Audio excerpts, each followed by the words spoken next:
Hi, how are you today? I hope we are all in a good condition and stay healthy until right now.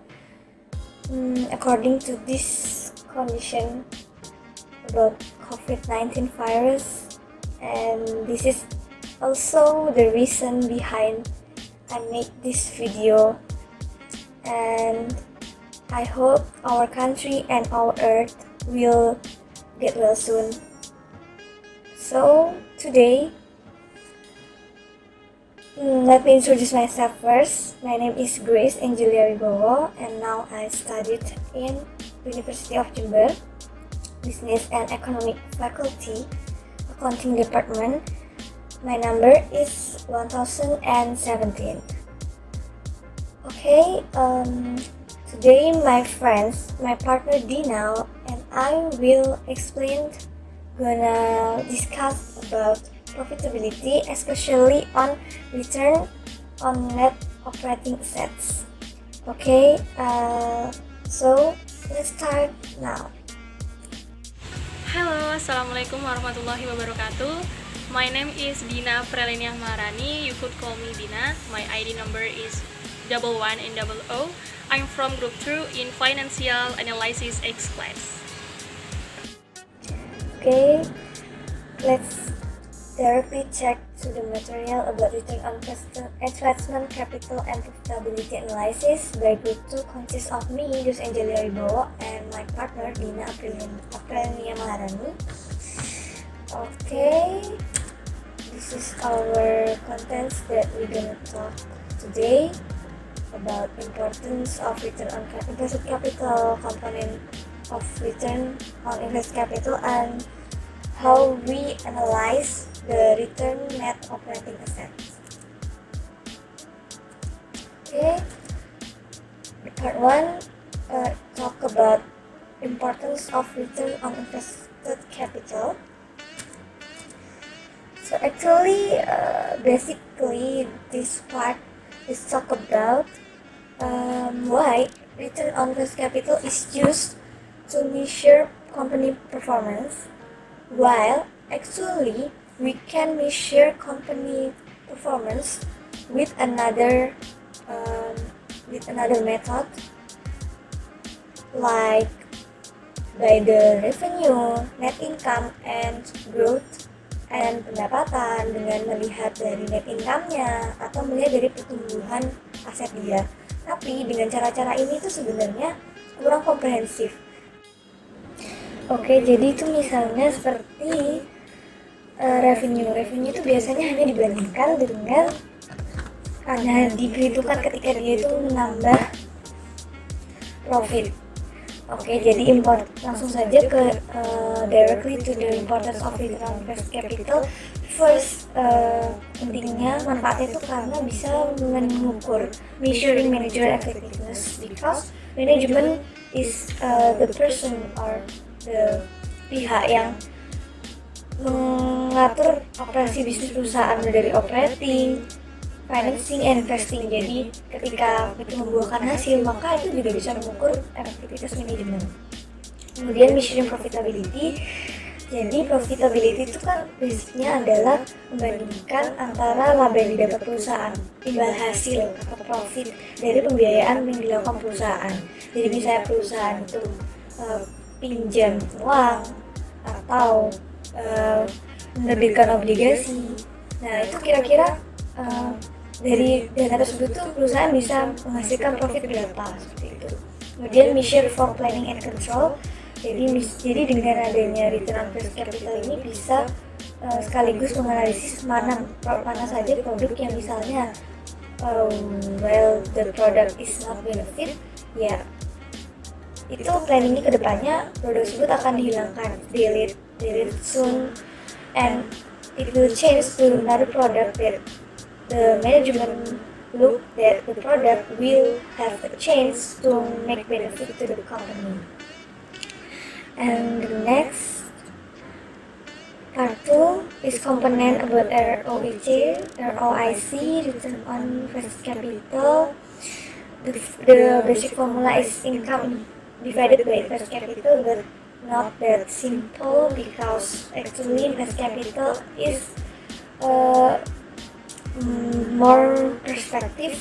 People think about invest capital itu banyak perspektifnya. Jadi yang dimaksud dengan invest capital itu apa aja, itu banyak perspektif. Yang termasuk income atau imbalan hasil dari invest capital itu yang dimaksud itu yang mana, itu banyak perspektif dan itu berbeda-beda, tidak bisa digeneralisasikan. Maka dari itu ROIC ini membuat dua komponen. Yang pertama itu net operating asset dan common equity capital atau saham biasa. Nah, untuk pertemuan kali ini kita akan bahas tentang net operating asset. Return on net operating asset. The formula is net operating profit after tax or NOPAT. Itu profit atau laba operasi bersih setelah pajak divided by average net operating assets atau NOA, rata-rata dari aset operasi bersih. Nah, jadi dikatakan lebih komprehensif karena di sini RNOE ini membandingkan dua laporan sekaligus, atau lebih baik ROIC ini dua komponennya, ada RNOE dan ROC ini sama-sama membandingkan dua laporan sekaligus, yaitu balance sheet dan income statement. Dan untuk di NOA ini juga itu membandingkan dua dimensi sekaligus, yaitu operating activity dan non operating activity dimension. Nah, untuk di sini tuh sederhana sih sebenarnya, kata kuncinya non operating activity dan non operating activity. Jadi yang dimaksud dengan operating activity is business activity by the company, start from the company is producing, the company is make the product or make the barang jasa until it serves to the customer, until the company melayani, memberikan layanan kepada customer. Nah, itu sebenarnya ini balance ya, karena pakai balance sheet, jadinya net operating asset itu operating activity komponennya harus sama dengan net financing obligation plus stockholder equity. Jadi ada komponen aset sama dengan liabilities ekuitas. Nah, ini akan seimbang di sini. Jadi operating activity itu komponennya ada operating assets subtract by operating liability. Jadi aset operasi dikurangi liability operasi atau kewajiban operasi. Kemudian yang non operating activity itu dari financial liability dikurangi financial asset, itu akan jadi net financial obligation yang akan ditambahkan dengan saham biasa. Jadi saham biasa tidak menggunakan saham preferennya. Jadi yang dimaksud dengan net operating asset itu ada kas, ada piutang bersih, persediaan, aset tetap, aset tidak berwujud, juga investasi yang pencatatan di perusahaan itu menggunakan metode ekuitas. Jadi setiap pergerakan dari perusahaan yang kita investasi, jadi kita investasi perusahaan B, nah itu pergerakannya misalnya mengalami rugi, kita harus mencatat.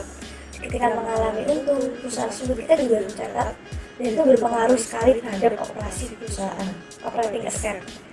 Kemudian ada operating liability, komponennya payable atau utang usaha seperti biasa, utang pajak, dan utang operasi jangka panjang, misalnya pensiun. And then we gonna talk about non-operating asset. Jadi aset non-operasi ada marketable securities atau sekuritas yang diperdagangkan, jelas ya itu nggak masuk dalam operating operasi perusahaan, makanya itu termasuk dalam non-operating asset. Terus non-strategic equity investment, jadi investasi yang tidak bersifat strategis atau akuisisi tidak mudah dialihkan ke pihak lain. Kemudian investment in discontinued operation prior to sale, jadi investasi yang operasinya itu diberhentikan sebelum kita menjual investasi tersebut. Kemudian yang termasuk non-operating liabilities itu bonds and other long-term interest-bearing liabilities and dividend payables. Jadi liabilitas jangka panjang yang di dalamnya ada komponen bunga, itu nggak termasuk dalam operasi kewajiban operasi, itu masuk dalam non-operating. kemudian tentang dividen. Oke, and the second component in RNOA is net operating profits after tax. Jadi pembilangnya ya di atas. Nah, NOPAT ini bisa kita hitung dengan cara sales subtract by operating expense and times atau dikali dengan 1 subtract effective tax rate. Effective tax rate ini dari tax expense divided by pre-tax profit. Ini lebih lengkapnya saya sudah memberikan contoh dari Excel Corporation income statement-nya. Jadi NOPAT ini menggunakan income statement seperti yang tadi saya katakan. Kalau NOA itu dipakai balance sheet, maka NOPAT ini pakai income statement. Di sini udah bisa kita lihat sales dikurangin operating expense. Operating expense itu dari cost of goods sold, dan operating expense sendiri itu terdiri dari beban pemasaran dan penjualan, beban administrasi dan umum, kayak gitu, akan menghasilkan operating profit. Nah, dari operating profit itu akan dikali dengan 1 minus effective tax rate. Effective itu dari tax expense divided by pre-tax profit. Pre-tax profit itu didapat dari profit sebelum dikurangi pajak. Nah, tapi setelah dikurangi dengan beban lain-lain atau beban bunga misalnya di sini. Oke, I think that's enough about that on return on net operating assets. And then about part 3, it's your turn, Dina. Okay, so right now I'm gonna explain about the analyzing return on net operating assets or RNOA, which has 2 submaterials. The first one is disaggregating RNOA, and the second one is relation between profit margin and asset turnover. But before I explain you about the submaterials, I'm gonna explain you about the RNOA first. So RNOA is mine, invested capital, which viewed from operating standpoint. So this will help the analysis to evaluate the company's performance and also help the companies to assess and arrange the best strategies by combining the proportion of the measurement component of RNOA. First one, I'm gonna explain you about the disaggregating RNOA. So here we have the 2 level of the formulas and also the measurement components. So the formulas, we have the level 1, which more focused on the interaction between NOPAT and annual turnover. These the formulas you could see on this slide, and the level 2, it is more highlights on the important factors determining NOPAT or profit margin and annual turnover. And this is the there are 2 primary measurement component. The first component is NOPAT or NOPAT margin, which measures a company's operating profitability relative to sales, and the other one is annual turnover, which measures a company's effectiveness in generating sales from net operating sales. So annual turnover is more identify the capability of operating asset itself. So next, we provide you the diagram of this aggregating return on operating asset, which provide you the correlation and the several components which determining the NOPAT margin and annual turnover. But I only focus on the second level, especially on net operating asset and NOA turnover, because it has an important correlation. So accordance with this diagram, we will conclude that there are some relation between operating liabilities NOA and annual turnover. So based on this diagram, we have the relation between operating liabilities equal NOA and operating liabilities equals NOA turnover. It means that the increased operating liabilities will reduce the NOA, but the increase of operating liabilities also result the increase of NOA turnover. Next, I'm gonna explain you about the disaggregation of profit margins. So we have this diagram on previous slide, and we have 3 formulas here. And the primary formula of NOPAT is pre-tax sales profit margin plus pre-tax other PM.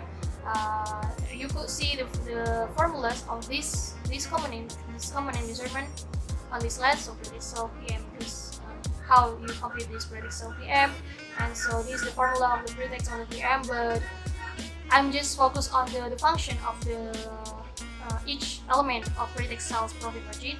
So gross profit has a function that the analysis have to focus on the factor that change the gross profit value.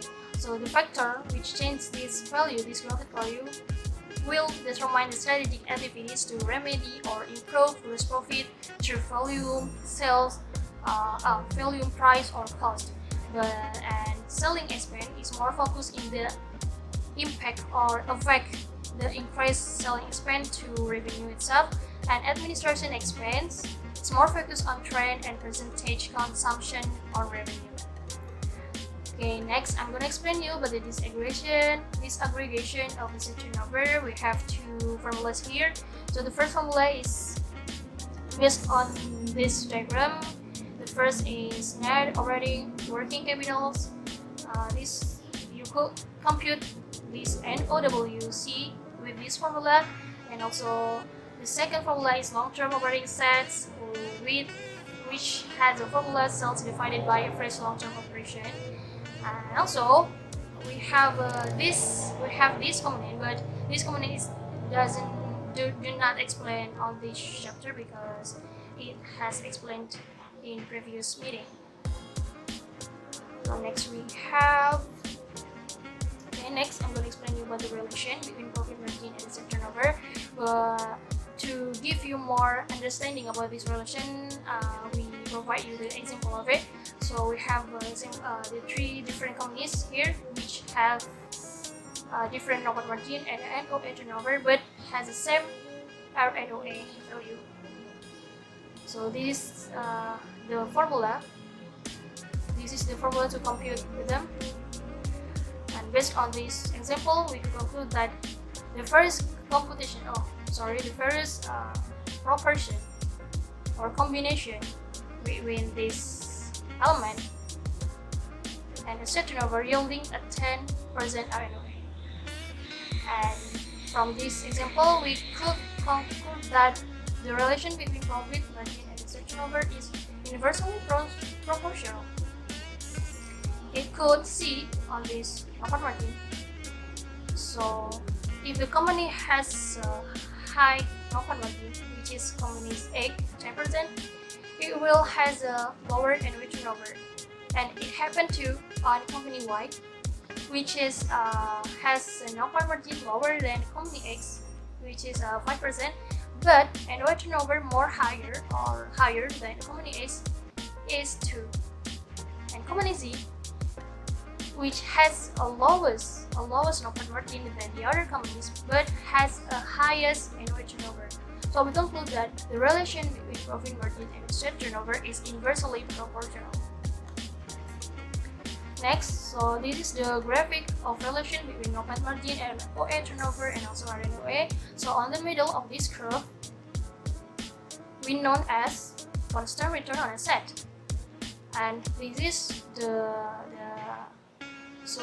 the companies in outside or has undervalue of profit margin, and the company which placed in this slope or this curve have proportional RNOA, so which is good.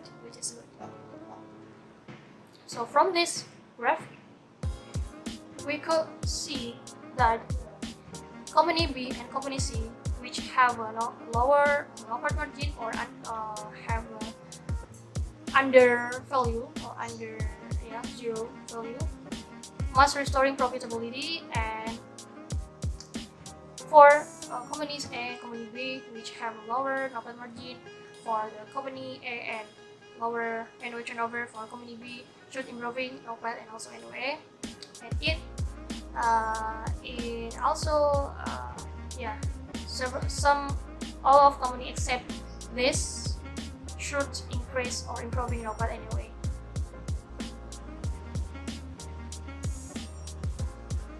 Okay, next I'm gonna explain you. So yeah, I'm gonna explain you about how to increase profit margin and annual turnover.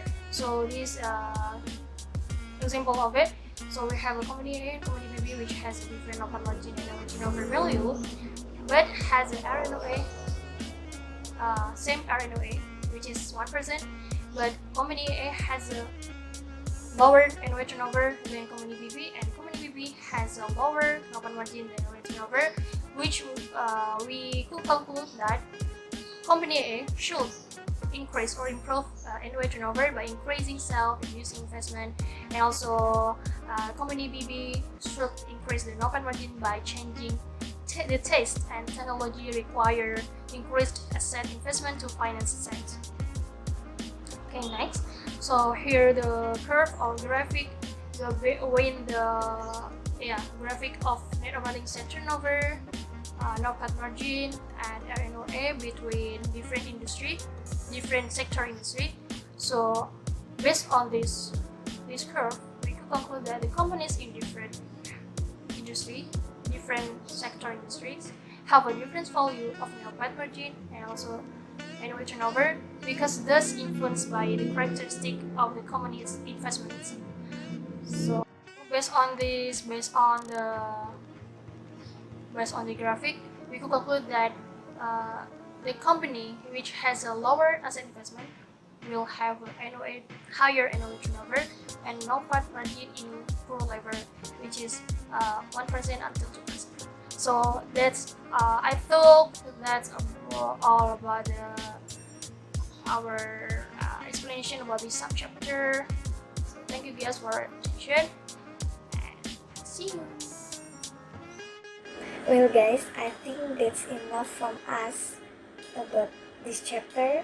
I hope you guys can understand about this chapter from our explanation, from our presentation, and see you on next our video about common equity capital.